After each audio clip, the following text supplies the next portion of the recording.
Hello everybody, my name is Cameron Earl, and today I'm here with another video. Today I am going to be ranking the Star Wars Villianous characters from worst to best entirely in my opinion.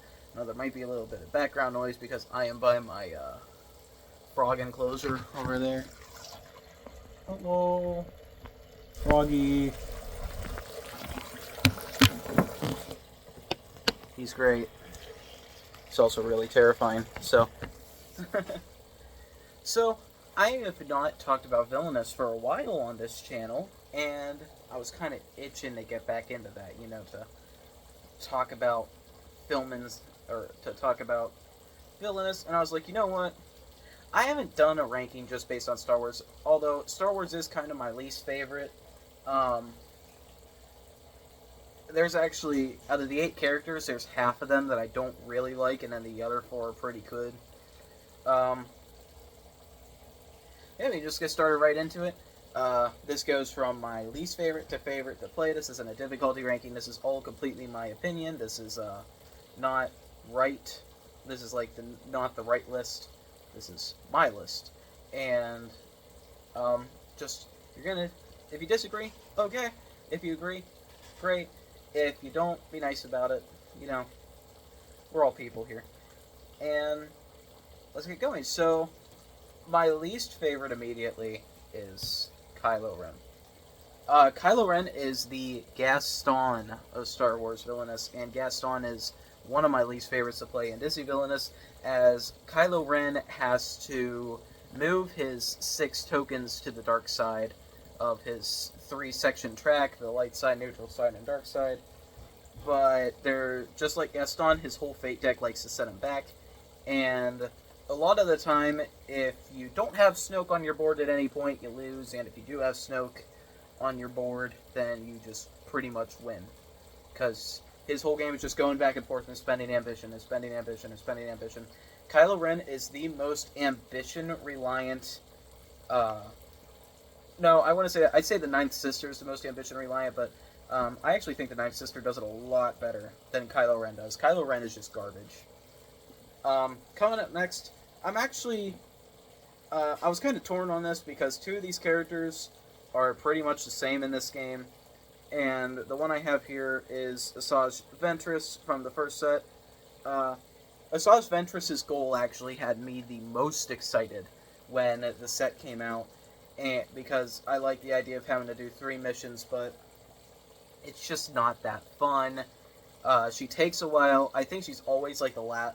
I think she's, when it comes to difficulty scale on how to win, I think she's definitely way up there on more difficult to win with. And honestly, I just don't really like her that much. But also, I haven't really played her that much. I haven't played Star Wars Villianous in a good long while. I really need to get back into Star Wars Villianous. Work out some strategies, especially since the new set with Darth Maul and Captain Phasma is coming out soon. I feel like Darth Maul's going to be way up there, and Captain Phasma may be... I don't know where Captain Phasma will be. When it comes to Star Wars characters in a movie, she's like F tier. But who knows? Maybe she'll be really fun in the game. And who knows? Maybe Darth Maul will be really garbage, in my opinion. But we're going to find out. So the next character I have with Asajj Ventress, they're the same, basically, as Boba Fett. I know! Sin, right? Putting Boba Fett at the bottom of a list? No way. But, he ain't that fun.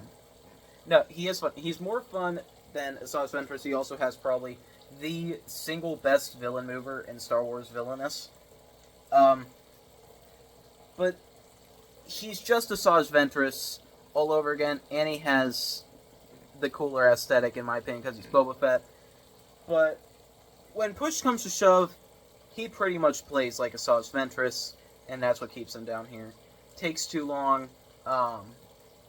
They did what they should have done with Asajj Ventress, and they just let him complete a bounty, like, with just by playing a card, complete one of his bounties. They should have done that with Asajj Ventress, but they didn't. But I also like the fact that it's bounties instead of missions with Boba Fett, because he is a bounty hunter.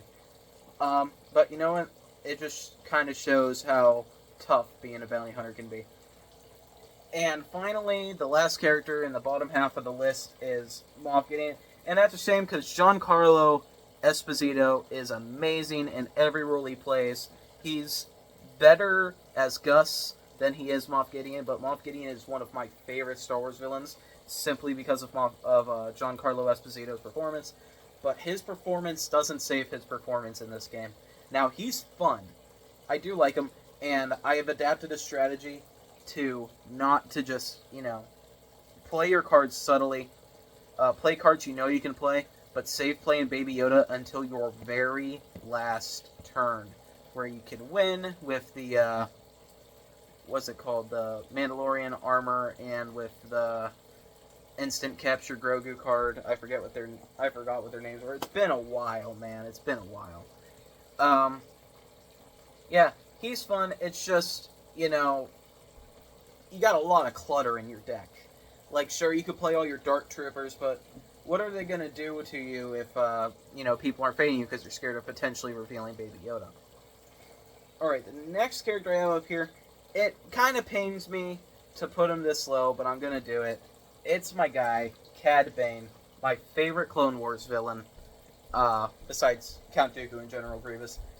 All three of them are up there, top 3. They're so cool in the Clone Wars. I'm talking about the Clone Wars specifically. Now, if we're talking about Cad Bane exclusive characters, or if we're talking about Clone Wars exclusive characters that didn't appear in any movies, Cad Bane would be my favorite. He's just so cool.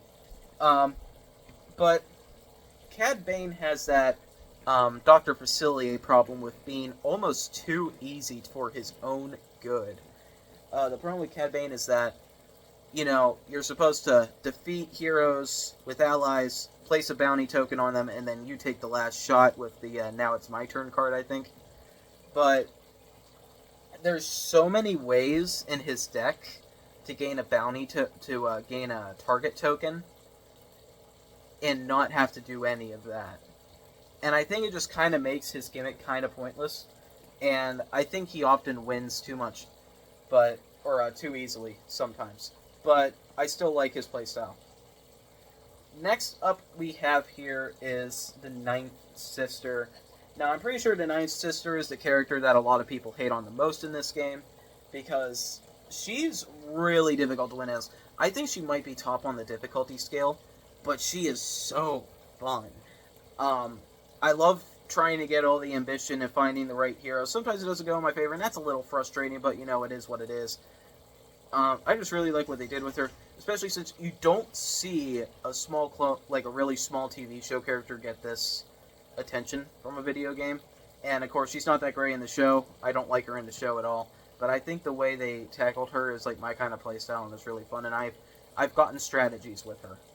Your strategy is to discard everything, except the sub-selected cards that let her get cards out of her discard pile.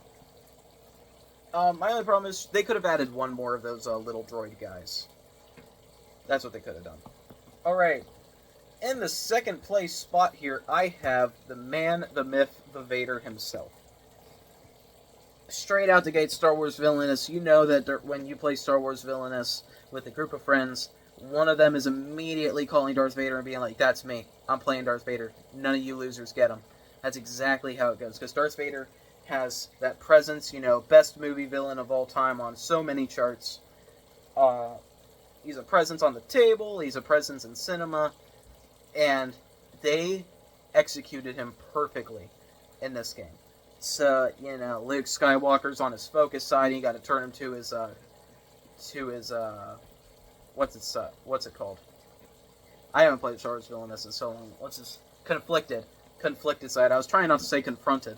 You have to flip him over to his conflicted side and move him over to the turn in to play Emperor Palpatine.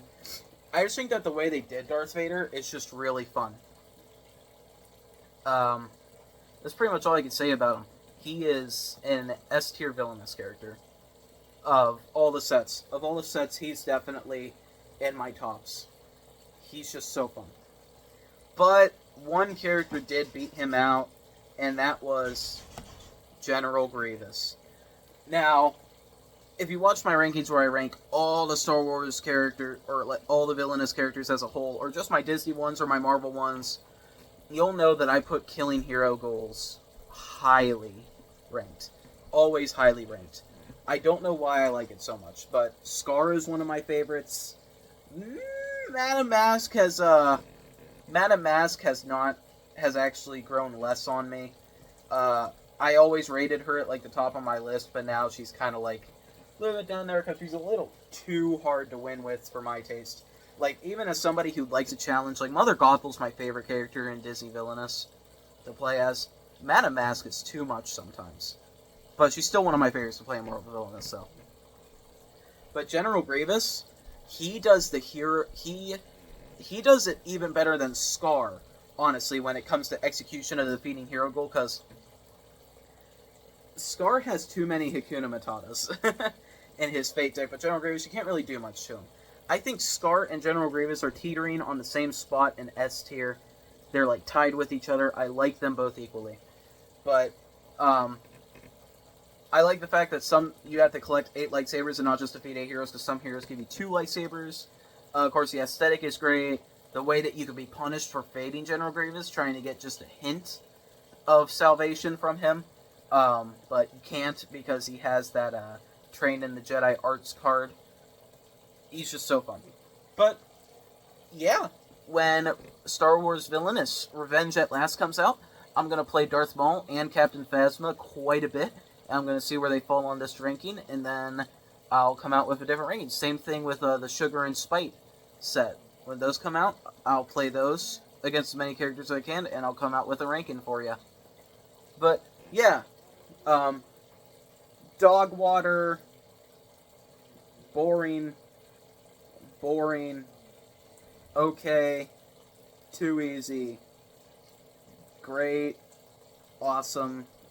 Amazing. Thank you, everybody, so much for watching, and I'll see you in the next video. Bye-bye.